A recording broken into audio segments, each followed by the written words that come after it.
Trying to decide between an Audi Q8 and the SQ8? Well, you've come to the right place because I'm driving both of them.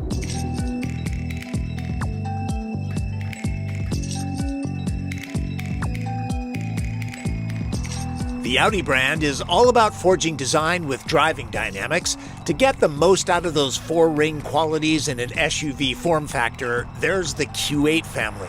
Updated for 2024, it gained obligatory front and rear fascia updates, new wheels, and interior trim materials. Want to switch out the DRL pattern? That's a thing now. Overall, it's a subtle freshening from the model that launched in 2018.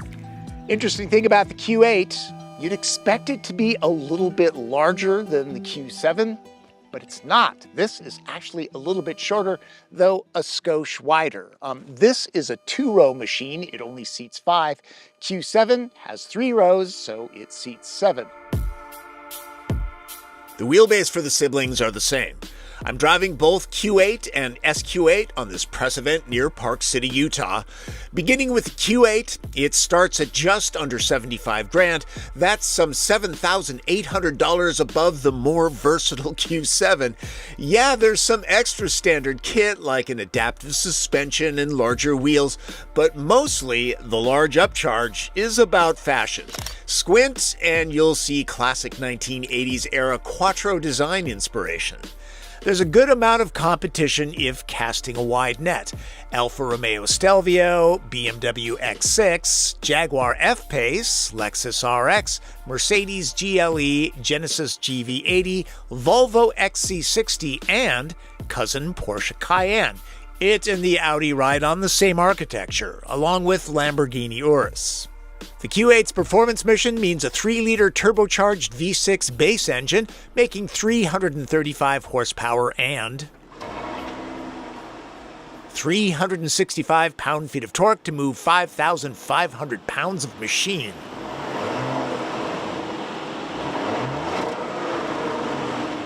The 8-speed transmission's controller has the heft and feel expected in a premium SUV. Manual shifting is done down low and up high. All wheels are driven on every 8. Drive select modes make a noticeable difference.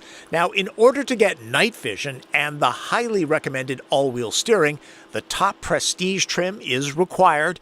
This fully loaded Shakir Gold Q8 stickers for $100,300. Hey, it's got a tow package. Let's start with the standard Q8. Obviously not the SQ8, so it's not going to be as quick off the line, but really, it's no slouch. We're talking 0 to 60 in 5 seconds. The Turbo 6, smooth and silky. This is a nice engine. It's the same 6 found in Q7. The 8, being an 1.5 inches wider and riding a tick lower, feels more athletic. At least the hairs on the back of my neck feel that way. The roads outside of Park City, Utah are a driver's playground. Steering is perfectly weighted, there's feel coming up through the wheel, and even in the most aggressive dynamic drive mode, I won't need a dentist visit to replace any fillings.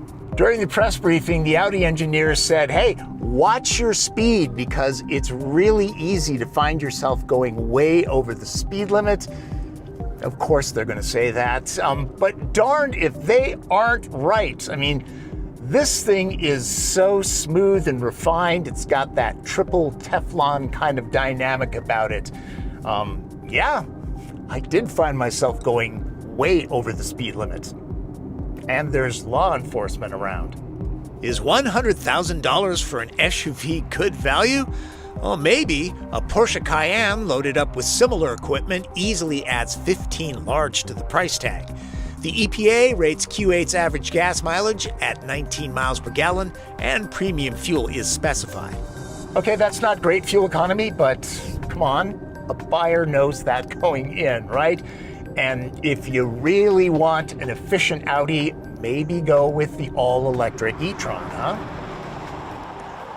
For more full-throated SUV performance, there's the SQ8. Starting at just under $98,000, this fully loaded example of the prestige trim will set your investment banker back a cool $127,000.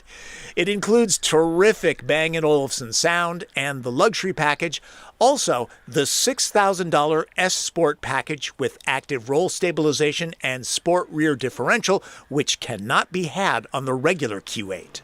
The 4-liter twin-turbo V8 delivers 500 horses, 568 pound-feet of torque, and a refined growl from the hot pipes. No fakes here.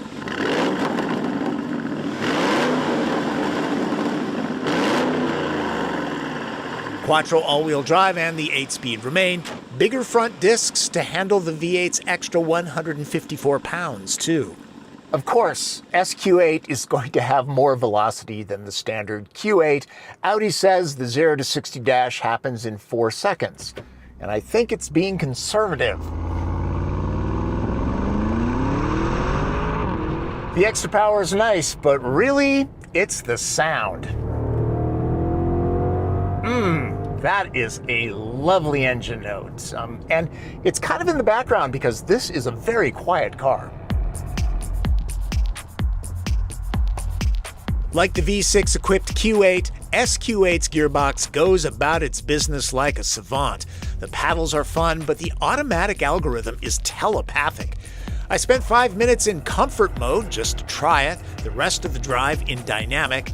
Never harsh, even with the 23-inch wheels and low-profile rubber.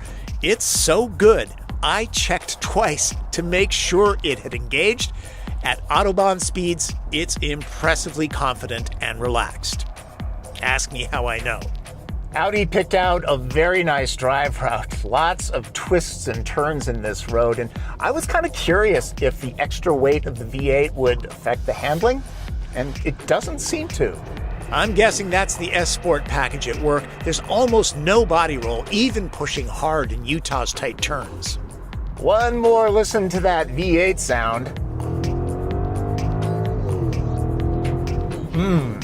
It's like a nice, warm sonic hug. That's needed after knowing how much premium gas the SQ8 sucks down. The EPA average is 17 miles per gallon. The trip computer says closer to 14 since I'm hammering this hard. Those buying a car north of $120,000 probably don't care. The Q8 family has loads of ADAS features, including a very good adaptive cruise control and lane keeping assist. Nothing like Super Cruise, but still very, very helpful. Also, there was a crash on Highway 40, so traffic was stop and go. This has traffic jam assist, and I just sat there, hands and feet off the controls. The car drove itself. Very relaxing.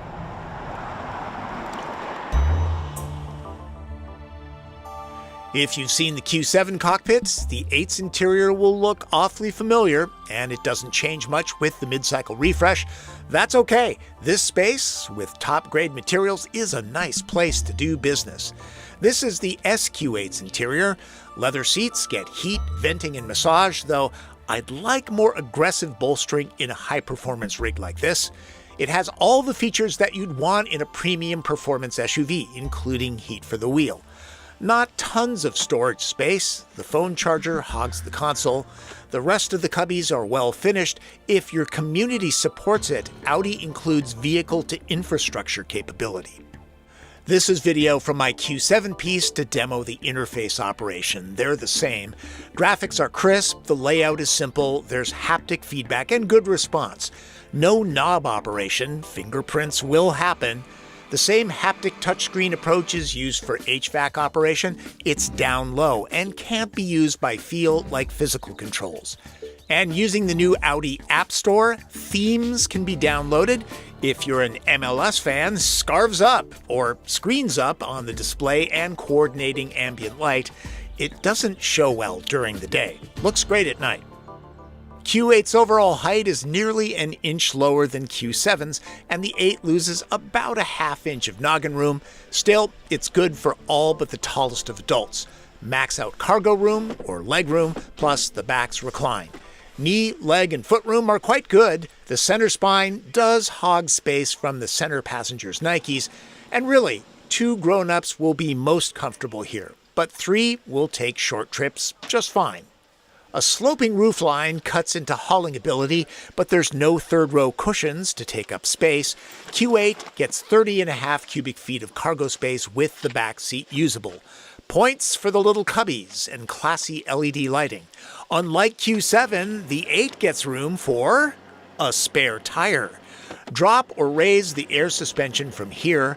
No powered seat back releases in a vehicle this expensive? Owners will need to hit the back doors to drop those.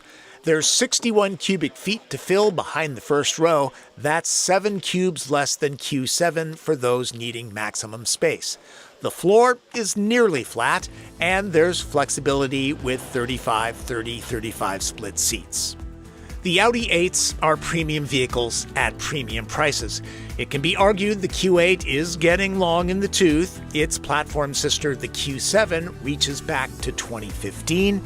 The 8 remains a looker. It can be argued it's more handsome than its newer competition, and great driving dynamics are always in style. If you want a nice, luxurious Audi SUV and you're often schlepping a lot of people around, then yeah, maybe consider the Q7. But the Q8 is no slouch when it comes to hauling the family. There's a lot of room in this vehicle, and it looks great. There is no perfect car, only ones that work best for the people that buy it. Q7 outsells Q8 2-to-1, so clearly practicality sells. That said, Q8 and SQ8 have a lot going for them, especially when commuting on roads like this. If the SQ8 isn't pricey enough for you, maybe check out the RSQ8, the same turbo V8 as the SQ8, but tuned to squeeze out 91 more horsepower and 22 additional pound-feet. Optioned like my tester, it's around $147,000. On this trip, I also drove the Q7 and SQ7, so check out that video. Great to drive them and the 8s back to back. There's a bit of a difference, but shooting 4 vehicles in a day and a half is a bit much. Hope you got something out of this Audi Q8 and SQ8 video. That's always my aim, to give you great information and opinions without wasting your time. These are the videos that I always wanted to see. And a reminder that Audi brought me to Park City, Utah, put me up in a very nice hotel and fed me good food. None of that matters. I'm here to give you good information, okay? All right. Thanks for watching. Remember, subscribe to this channel, click notifications, follow me on social media, and if you have a question, leave it in the comments. I will try to get to you, okay? All right. That's Driven. I'm Tom Volk.